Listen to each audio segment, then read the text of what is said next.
Northwest University.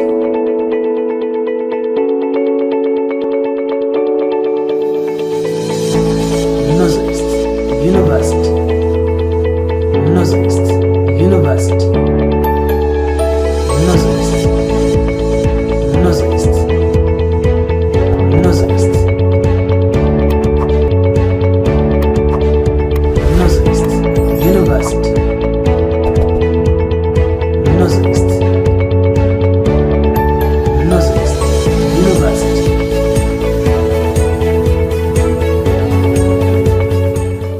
This is the Northwest University Sokoto, your gateway to a vibrant learning environment and a top-notch educational experience. Located amid serene surroundings, our state-of-the-art library and faculties provide a perfect setting for academic growth and personal development. At Northwest University, we take pride of offering high-quality education in disciplines ranging from social sciences to the arts, and from the standard health courses to the cutting-edge programs. We understand that every student's journey is unique, which is why we are offering a flexible approach to learning. Our synchronous and asynchronous learning systems empower students to fully immerse themselves in their studies, whether they prefer a real-time interaction or self-paced exploration. Here our dedicated faculty members bring learning to life using their dynamic teaching style, ensuring that students are engaged and inspired every step of the way. Our holistic approach to learning goes beyond the classroom, encompassing support systems that cater the diverse learning needs of our students, from personalized monitoring to innovative learning tools. We are committed to unlocking the full potential of every individual who walks through our doors. Join us at Northwest University, where our transformative learning environment is designed to inspire and empower our students to achieve their brightest futures. Experience the difference of place, where even the most reluctant learners discover the joy of learning and thrive. Welcome to Northwest University Sokoto. Knowledge, excellence and success. Please be like my friends, join the Northwest University Sokoto, which is located at Kalambena Industrial Layout. We are offering the following programs.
On the news tonight, first and second flights left Sultan Abubakar III International Airport, Sokoto, for Medina to perform this year's Hajj exercise.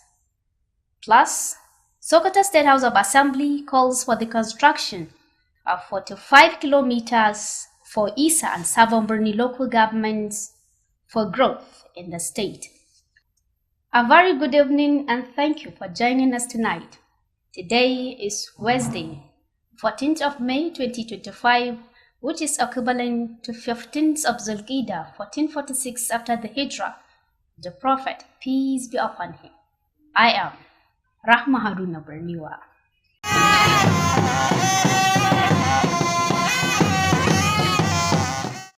The Senate has confirmed the appointment of 5 resident electoral commissioners submitted by President Bola Tinubu in March for the Independent National Electoral Commission, INEC. The confirmation followed the receipt and consideration of a report by the chairman of the Senate Committee on Electoral Matters during plenary on Wednesday. Presenting the report on behalf of the committee, Senator Simon Lalong urged the Senate to confirm the nomination of 5 individuals as resident electoral commissioners for the Independent National Electoral Commission, having passed the screening exercise. The approved regs are Umar Yusuf Garba, Kano State; Saad Umar Idris, Bauchi State; Chukwumeka C. Ebeziago, Anambra State; Umar Mukhtar, Borno State; and Dr. Johnson Alalibo Sinikiem, Bayelsa State. Tinubu had on Monday sworn in 2 newly appointed INEC commissioners. Meanwhile, the president has transmitted a proposed 1.783 trillion statutory appropriation bill for the Federal Capital Territory to the Senate for consideration and approval for the 2025 financial year. In his communication to the upper chamber on Wednesday, President Tinubu urged the Senate to give the bill expedited consideration, noting that its passage was critical to ensuring an effective and service-oriented administration for residents for the FCT. Responding to the request, the Senate invoked Order 78 to allow the bill to scale second reading the same day it was introduced. However, accelerated process did not go without grudge, as an opposition lawmaker, Senator Abdul Ningi, raised concern about the procedure under Order 77, 3 and 4, pointing out that lawmakers had not been provided with copies of the bill before the debate. The Senate therefore began debate on the general principles of the FCT statutory appropriation bill for the 2025 fiscal year. Leading the debate on the bill, the Senate leader, Opeyemi Bamidele, explained that the proposed legislation seeks to authorize the insurance of 1,783,823,708,392 naira from the Federal Capital Territory Administration Statutory Revenue Fund to finance personnel, overhead and capital expenditures between January 1st and December 31st, 2025. The budget breakdown includes 150.35 billion naira for personnel cost, 343.78 billion naira for overhead, and 1.29 trillion allocated for capital projects. Bamidele underscored that the primary objective of the budget was to drive an effective and enduring service-oriented administration with a strong focus on completing ongoing projects that have significant impacts on infrastructure and essential services in Abuja. The second batch of 423 intended pilgrims from Sokoto State for the 2025 Hajj pilgrimage departed Sultan Abubakar III International Airport for Saudi Arabia. State Amirul Hajj and other members of the state delegations were at the airport to bid the pilgrims farewell. Amin Al-Hussein Amanawa was there and now reports. This is the second batch of the intending pilgrims of Sokoto State, boarded and ready for takeoff to Saudi Arabia. Addressing the pilgrims before their departure, the Amirul Hajj Alhaji Umar Nkobu urged them to conduct themselves with dignity and represent the state and Nigeria honorably during their pilgrimage. He called on the intending pilgrims from the state to pray for the peace coexistence of the country and the state in particular. The Amirul Hajj, who charged pilgrims to avoid any behavior that could tarnish the image of the state and Nigeria at large, urged them to maintain peace and harmony with fellow pilgrims. Some intending pilgrims who spoke to Alu Tv expressed appreciation to PWA and other stakeholders for the smooth operation of their flights. The second batch of the pilgrims, which was drawn from Binji, Gudu, Tangaza, Ayabo and Sokoto North local government, departed Sokoto via flyers to Kingdom of Saudi Arabia. Aminu Al-Hussein Amanawa reporting for Alu TV News. Earlier, the first flight of the Sokoto State intending pilgrims has left Sultan Abubakar III International Airport, Sokoto, yesterday evening, carrying pilgrims from 8 local government areas of the state. Once again, Amin Al-Hussein Amanawa will tell us more. The 2025 Amirul Hajj in the state, Alhaji Umar Nkobu, charged the intending pilgrims in Sokoto State to be careful with their money, as it was crucial to their well-being in the Holy Land. Equally, warned pilgrims against involvement in any form of vices that could tarnish their image, state and nation at large.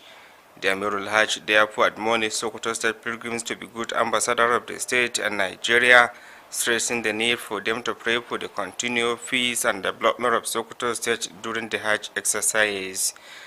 Turning to his appointment, Umaru Kobo praised the current administration under the leadership of Governor Ahmad Aliyu for the opportunity given to him to serve the gates of Allah. It could be recalled that 2 days back, Governor Ahmad Aliyu approved the appointment of German Sokoto as the 2025 Amirul Hajj, a leader of the delegation of the state, to ensure a smooth and successful exercise for pilgrims both at home and in Saudi Arabia. Aminu Al-Hussein Amanawa reporting for Alu TV News. And don't forget you are watching Alu TV News, transmitting from Sokoto, the seat of the Caliphate. You can also view us on our social media handles at Alu TV on YouTube channel, while on our Facebook page, you can view us at Alu TV News.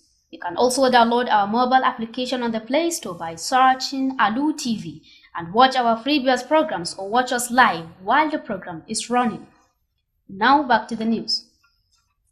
The Sokoto State House of Assembly has took a decisive action on several key issues, passing motions for significant infrastructure projects and advancing a bill aimed at strengthening historical and cultural education in the state. The motion, jointly sponsored by Honorable Habibu Halliru Modachi, representing Isa constituency, and Honorable Saidu N. Ibrahim of Sabon Birni South constituency, highlighted the transformative impact the project will have on rural communities. Legislative correspondent Jamilu Musa Meshanu has more. Presenting the motion, Honorable Habibu Halilu Modachi emphasized the fundamental role of rural roads in the socio-economic well-being of the constituents. He elaborated that the upgraded road will facilitate access to essential services such as schools, hospitals, and markets, thereby boosting the local economy.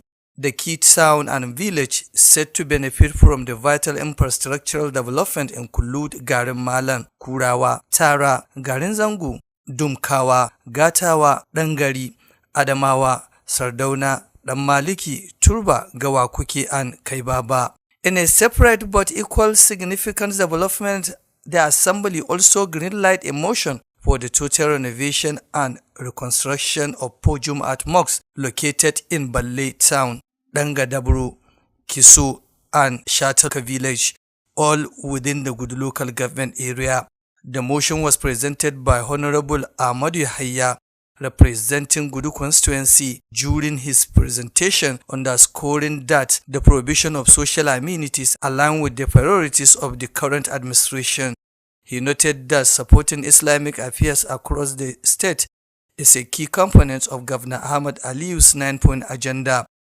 Furthermore, the legislative body witnessed the first reading of a bill mandating the teaching of the history of the Sokoto Caliphate, its founding leaders, and their contribution to humanity in all basic and secondary schools, both public and private, across Sokoto State. The bill, sponsored by Honorable Bashir Ahmed Dahiru Tambuwal, also included provision for the optional teaching of Arabic and Fulfulde languages.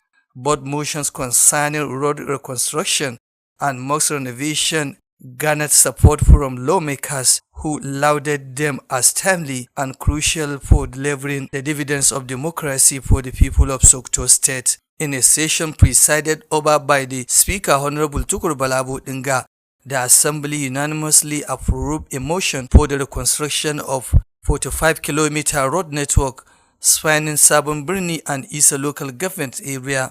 Jamilu Musa Meshanu, Alu TV News. The Joint Admission and Matriculation Board has admitted that there were errors that affected the performance of candidates during the 2025 Unified Tertiary Matriculation Examination held across different centers in the country. The registrar, Ishaq Oloyede, who disclosed this during a media briefing in Abuja on Wednesday, also broke down in tears while admitting to the errors. He also announced that about 379,997 candidates in the just concluded academic exercise would retake the examination. This followed widespread complaints of technical glitches, unusual low scores, and alleged irregularities in the questions and the answers during the exercise. And that is all we can take for today. But before we go, here are the main points again. We told you earlier that the first and second flights of the intended pilgrims from Sokoto left Sultan Abubakar III International Airport for Medina to perform this year's Hajj exercise. And lastly, the Sokoto State House of Assembly has called on the state government to construct 45 kilometers of roads for Isa and Sabon Birni local governments for growth in the state. And that wraps up the news update at this hour. On behalf of the news editor Bashir Abubakar and the rest of the team, I am once again Rahma Haruna Berniwa, and as always, thanks for letting us be a part of your day.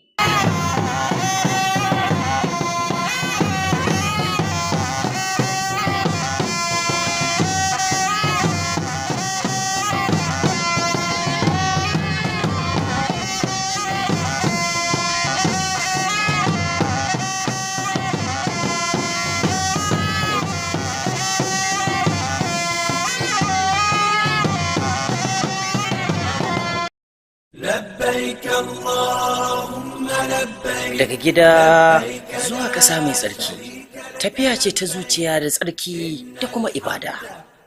Aikin hajji shiri na musamman daga tashar Alu TV Najeriya tare da Alu ya gode FM Sokoto. A cikin shirin za mu kawo muku da'awar aikin hajji, rahotanni kai tsaye daga ƙasa mai tsarki, tattaunawa da malamai da batutuwan da suka shafi alhazan jihar Sokoto, Najeriya da nahiyar Afirka baki ɗaya.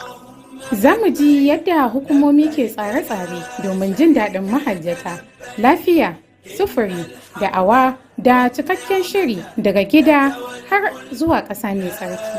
Aikin hajji, kiran Allah, taimaka wajen yaɗa wannan kira mai tsarki.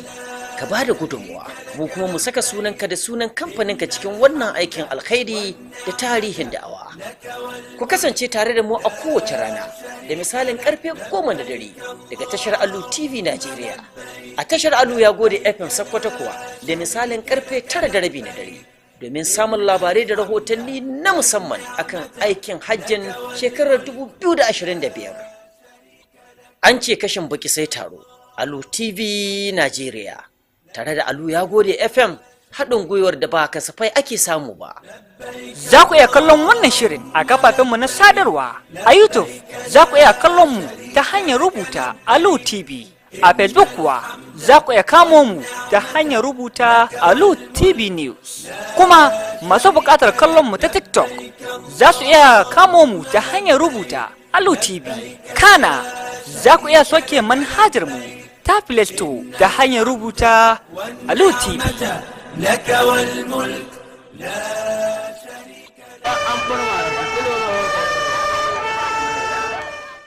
Yanayi na zafi ya iso.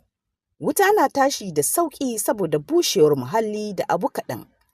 Guji haɗarin tashin wuta da zai iya samo asali daga na'urorin lantarki, sigari, ƙona daji, shara, garwashin itace ko yara masu wasa da wuta da wuraren sai da man fetur.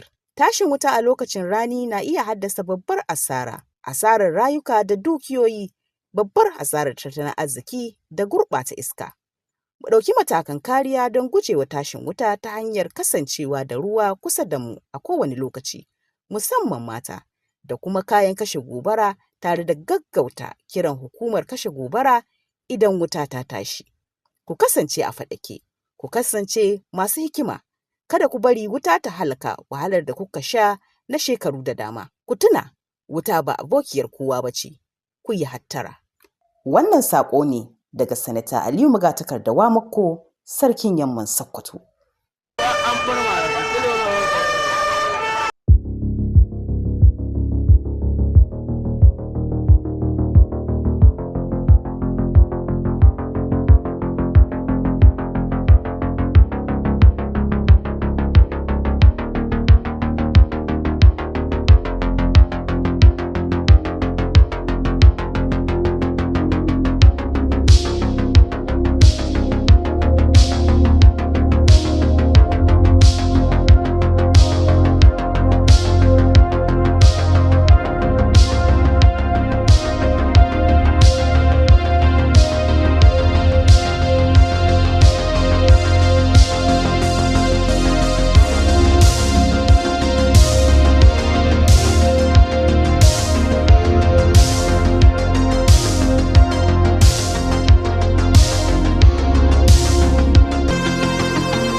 mata domin zama uwa ta gari wa 'ya'yanmu. Shin ko kun san uwa ita ce makaranta ta farko da yara za su fara ɗaukar ilimi daga gare ta?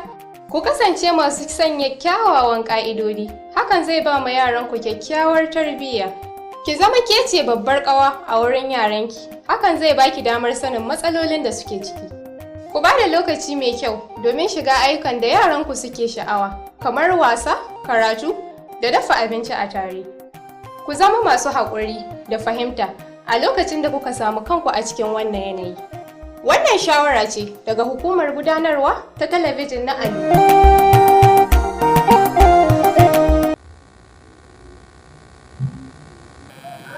Assalamu alaikum al'ummar duniya. Sunana Dr. Kalazir ɗan drama na jihar Sokoto. Ina kira da babban murya. Ina mutanen gabas yamma kudu arewa. Ku gargayo ku kalli Alu TV International wacce ta zagaye Afirka gabaki daya da kasashen Turawa da kuma kasashen Larabawa. Ina al'ummar duniya ku gargayo ku zauna ku buɗe akwatin TV ku kalli Alu TV International domin samun ingantattun labarai tare da ilmantarwa, faɗakarwa tare da nishaɗantarwa cikin sanyi da lumana.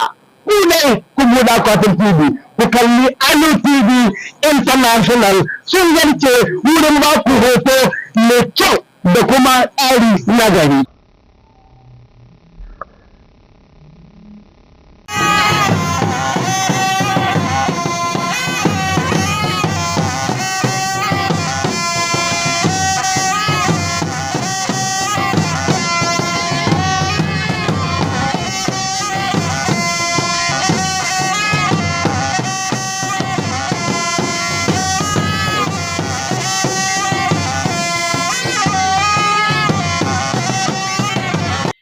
Jirgin farko da na biyu na maniyyata ya tashi daga filin tashi da saukar jiragen saman ƙasa da ƙasa na Sarkin Musulmi Abubakar na uku da ke jihar Sokoto zuwa birnin Madina na ƙasa mai tsarki domin gudanar da aikin hajjin bana. Za ku ji cewar Majalisar Dokokin Jihar Sokoto ta yi kira da a shimfiɗa titi mai nisan kilomita 45 a ƙananan hukumomin Isa da Sabon Birni na jihar Sokoto. Jama'a assalamu alaikum, barka da wannan lokaci, barka da kasancewa da fassarar labaran Alu TV. A yau muna Laraba 14 ga watan Mayun shekara ta 2025 wanda ya muwafaka da 15 ga watan Zulqa'da shekara ta 1446 bayan hijirar fiyayyen halitta Annabi Muhammad sallallahu alaihi wasallam daga Makka zuwa Madina. Nafisa Kabiru Muhammad suna na dauki da fassarar labaran.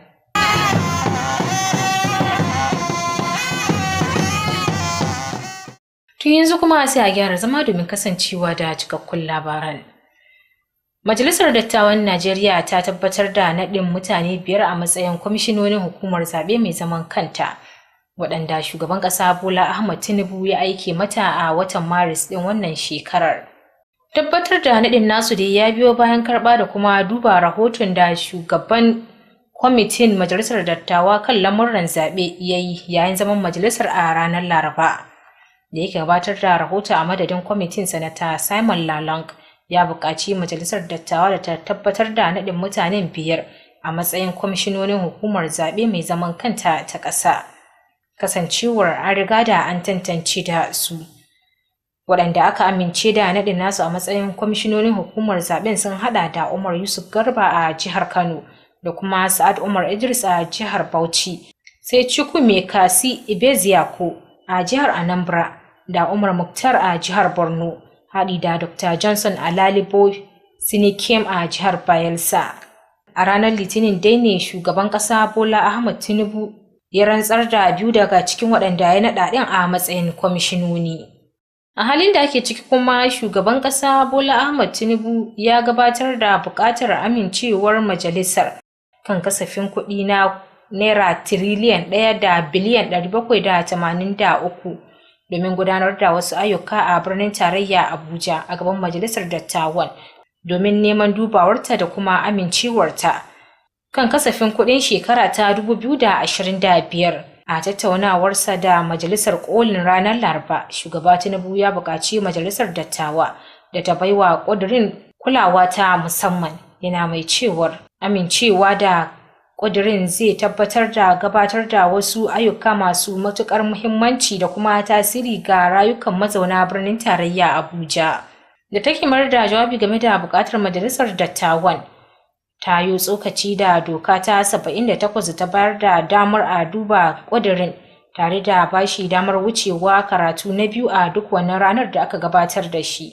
Sai dai kuma ƙudirin bai samu hakan kai tsaye ba, inda ɗaya daga cikin 'yan majalisar wato sanata Abdul Nengi ya gabatar da doka ta 77 sakin layi na 3 da 4 a cikin baka, wanda ya nuni da cewar 'yan majalisun ba su da kwafi na wannan ƙudirin wanda za su duba a lokacin da ake tattaunawa ko tafka muhawara a gaban majalisar. Majalisar dattawan haka ma dai ta soma tattaunawa ne kan wasu dokoki da tsare-tsare na bai ɗaya game da ƙudirin na birnin tarayya Abuja na shekarar kuɗin 2025.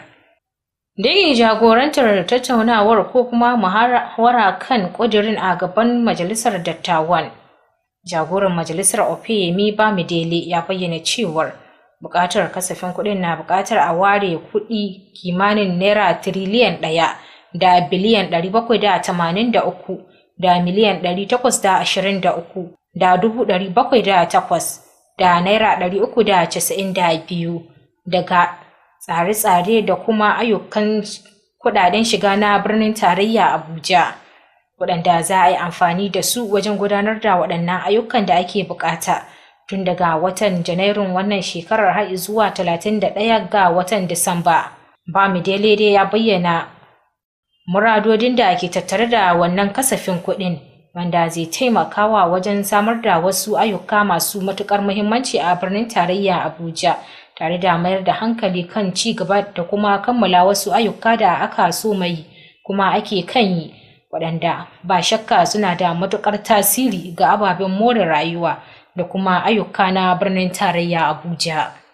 Idan muka dawo a jihar Sokoto kuma, rukuni na biyu na maniyyata 423 daga jihar Sokoto sun bar filin tashi da saukar jiragen saman ƙasa da ƙasa na Sarkin Musulmi Abubakar na 3 da ke jihar Sokoto domin isa ƙasa mai tsarki domin gudanar da ayyukan hajjin wannan shekarar. Amirul Hajji na jihar Sokoto da sauran membobin ayarin da suna a filin jirgin domin shaidar tashin maniyyatan. Daga filin jirgin ga wakilin mu Aminu Alhussaini Amanawa da rahoton da ya kawo mana. Kusan shine jirgi na biyu da kwashi alhazan jihar Sokoto zuwa ƙasa mai tsarki, wanda kusan za a ce shirye-shirye sun kankama domin tashin jirgin zuwa ƙasa mai tsarki domin sauke faralen aikin hajjin wannan shekarar. Da ke jawabi ga maniyata aikin hajjin rukuni na biyu kafin tafiya ƙasa mai tsarki, Amirul Hajjin bana Alhaji Umarun Kobo ya buƙace su da cewa su kasance masu mutunta kansu a ƙasa mai tsarki, kada ma da kasancewa wakilai na gari ga jihar Sokoto da ma ƙasa baki ɗaya a lokacin aikin hajjin. Akwai dokoki masu tsauri a bana, ba kaman shekarun da suka gabata ba.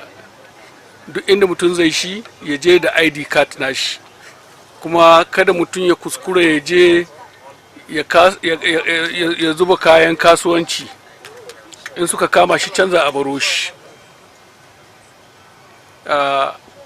Don haka duk Allah alhazai a kiyaye.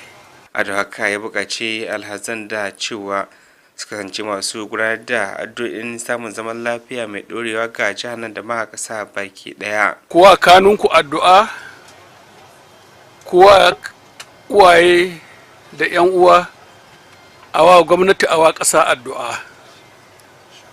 Muna fata Ubangiji Allah ya karɓi ayyukanmu. Haka ma Amirul Hajjin ya buƙaci mayyata aikin hajjin wannan shekaran da cewa su kaucewa duk wata ɗabi'a da za ta lalata martabar su ko martabar jihar Sokoto a ƙasa mai tsarki kuma a ƙasa baki ɗaya, inda ya buƙace su da su kasance masu gudanar da harkokinsu cikin zaman lafiya musamman a tsakanin alhazan. Wasu daga cikin maniyata aikin hajjin da suka maganta da labaran Alu Tv sun bayyana gamsuwa dangane da tsarin da hukumar alhazai ta jihar ta yi masu, tare da gudunmuwar sauran masu ruwa da tsaki na ganin cewa an yi jigilar su zuwa ƙasa mai tsarki. Gaskiya muna godiya ga Ubangiji da ya nuhe da wannan rana saboda ka san dama an ce kira ne na Allah. Wallahi alhamdulillah ala kulli halin. Wallahi sosai. Cin wani ciki kwarai. Ne ma cin wani ciki ubangi Allah ya kai mu lafiya lumai. Rukuni na biyu na manyata aikin hajjin wannan shekaran dai sun fito ne daga ƙananan hukumar mulkin Benji, Gudu, Tangaza, Yabo sai kuma ƙaramar hukumar mulkin Sokoto ta Arewa, wanda dukkaninsu sun bar birnin Shehu ne ta kamfanin jirgin Planet zuwa ƙasar Saudi Arabia. Ƙarshen rahoton kenan. Aminu Alhussein, Amanawa, labarun Alu TV. To tun farko dai jirgin farko na maniyata aikin hajjin bana daga jihar Sokoto shi ma dai ya bar filin tashi da saukar jiragen saman ƙasa da ƙasa na sarkin musulmi Abubakar na uku a jiya, inda yake ɗauke da maniyatan da suka fito daga ƙananan hukumomi 8 na jihar Sokoto. Har wayo Aminu Alhussein Amanawa zai sake dawowa da cikin wannan rahoton. Wannan shine ɗaya daga cikin jiragen saman ƙasar Saudi Arabia, wanda kuma shine da fara jigilar maniyata aikin hajjin wannan shekarar a jihar Sokoto, inda ake sa ran kimanin sama da mahajjata 400 za su bar birnin Shehu zuwa Madina domin gudanar da aikin hajjin wannan shekarar. Jirgin farko na kamfanin Flynas din ya bar Sokoto da misalin karfe 5:35 na yammacin yau agogon Najeriya, inda ya dumfari birnin Madina na kasar Saudi Arabia. Da ke magantawa yayin jawabin bankwana ga maniyatan kafin barin birnin Sokoto, mataimakin gwamnan jihar Sokoto Alhaji Idris Muhammad Gobir ya buƙaci maniyata aikin hajjin da suka kasance wakilai na jihar Sokoto da ma ƙasa baki ɗaya a ƙasa mai tsarki. Duk wanda zai je aikin hajji ya san ibada ce zai je, ba jin daɗi ne mutum zai je ba. Ko da masabki aka sabke ka inda za ka taka mintoci kamin ka je ainihin harami, aikin lada ne ka kai. Idan ka je Mina aikin lada ne, in ka je Arfat aikin lada ne, duk abin da za ka yi aikin lada ne. So wannan aiki ne, in ka je ziyara Madina shi ma aikin lada ne. So wannan aiki ne, ba aiki ba wanda mutum zai cewa ya je ji daɗi birnin Makka da Madina. Ya je ibada ne don ya saukar da nauyin da Allah ya aza masa na ɗaya daga cikin shika-shikan musulunci guda 5.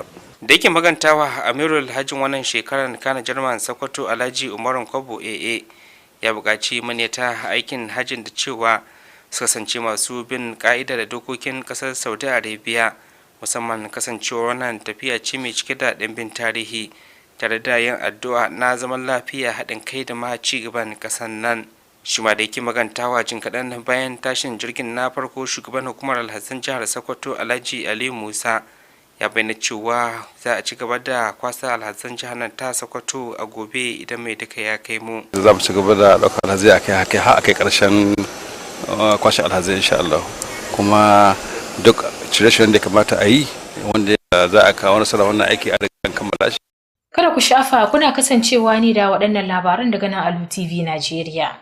Za ku iya bibiyar mu ta kafafen sada zumunta kamar YouTube a Alu TV ko kuma Facebook a Alu TV News. Haka ma za ku iya sauke manhajar Alu TV a Play Store domin ganin labaranmu da ma sauran shirye-shiryen da muke gabatarwa.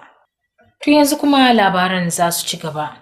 Majalisar Dokokin Jihar Sokoto ta ɗauki wasu ƙwararan matakai kan wasu muhimman abubuwa ko kuma lamurra da suka shafi jihar, da suka hada da gabatar da ƙudurin na bayar da muhimmanci ga samar da ayyukan ababen more rayuwa, wanda ke da manufar ingantawa da kuma bunƙasa ilimin tarihi da al'adun daular Usmaniyya.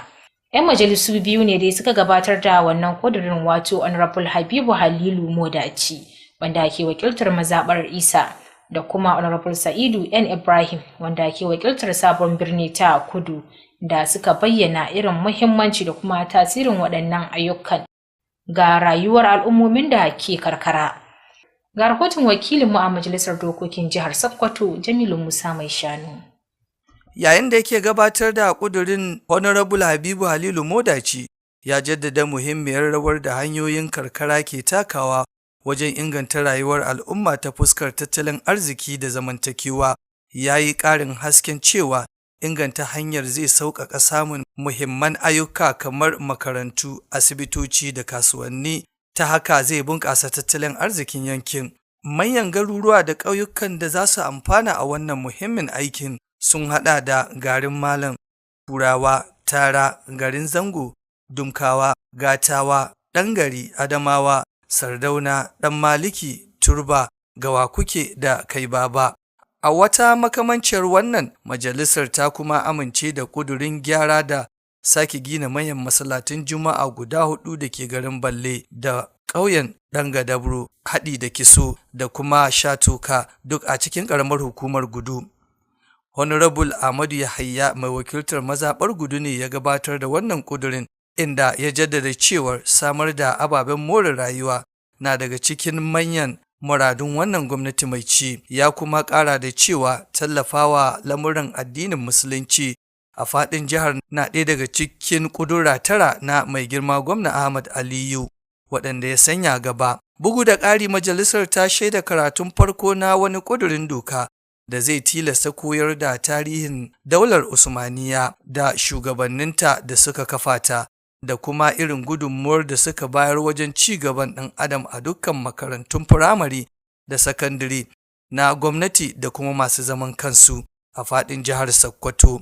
Ƙudurin da Honorable Bashir Ahmad Dahiru Tambuwal ya gudanar ya kuma ƙunshi tanade-tanade kan koyar da harsuna Larabci da Fulfulde. Dukkan ƙudurorin biyu, wato na gyaran hanyoyi da masallatai, sun samu gagarumin goyon baya daga 'yan majalisa daban-daban waɗanda suka bayyana su a matsayin waɗanda suka dace kuma masu muhimmanci wajen isar da romar demokuraɗiyya ga al'ummar jihar Sokoto. A zaman majalisar da kakakin majalisar Honorable Tukur Balabo Dinga ya jagoranta, majalisar ta amince baki ɗaya da ƙuduran na sake gina muhimmiyar hanyar da ta haɗa da ƙananan hukumomin Sabon Birni da Isa mai tsawon kilomita 45.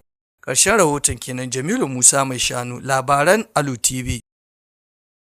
A bangaren ilimi kuma, hukumar shirya jarrabawar share fagen shiga jami'a ta ƙasa wato JAMB ta bayyana cewar an samu wasu tangarɗa da suka shafi ƙoƙarin ɗaliban da suka zauna wa jarrabawar na shekarar 2025 waɗanda suka zauna wa jarrabawar a cibiyoyi da dama da ke sassan ƙasar nan.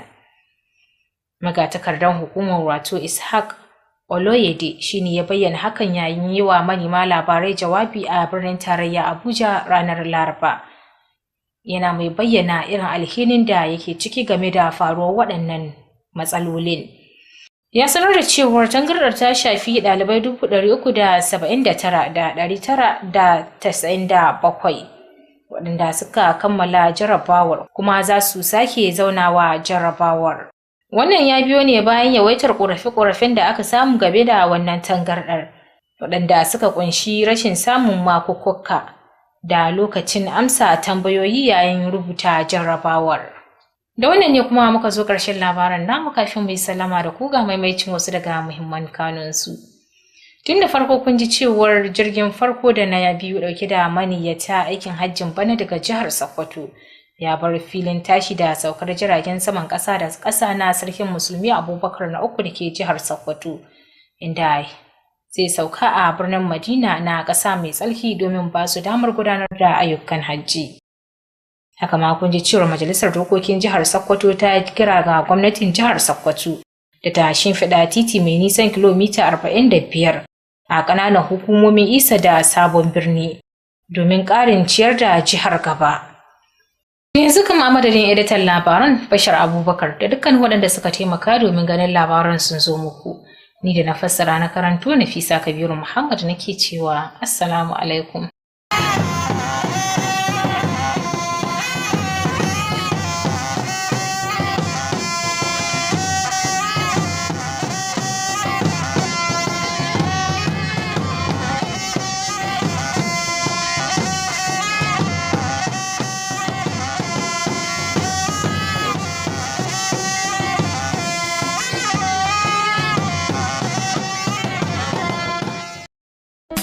Nijar ce kasata, Nijar ce kasata.